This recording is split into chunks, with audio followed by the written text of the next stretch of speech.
Deməli, masa-hazırda ev tikənlər üçün, bu ev satanlar üçün çox gözəl bir variant var. Bax, gördüyünüz kimi belə. Bax belə 12 sot torpaqdır. Yarım sot əski var, hə, hacı? 12 sota 11 sot yarım. 11 sot yarım da, qoy düz deyək. Də düz deyək ki, qoy.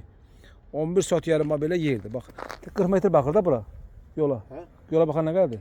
Bilmirəm nə qədər. Hardasa elədi 30-40-a yaxındır. Ha, bax belə yola baxan yerdir. İşığı, qazı, suyu, kanalizasiyası hamısı var. Çıxarışlı yerdir, birbaşa mülkiyyətdir. Yəni özünüzü yormayın əlavə suallarla. Bax belə gözəl yerdir. Yoldan biraz aşağıdır, amma ona görə də bunun ev sahibi bunu nəzərə alır. Nəzərə alır, bax. Bax burada qonşular var 17 mindir, bu belə 20 mindir, bu 17 min satır.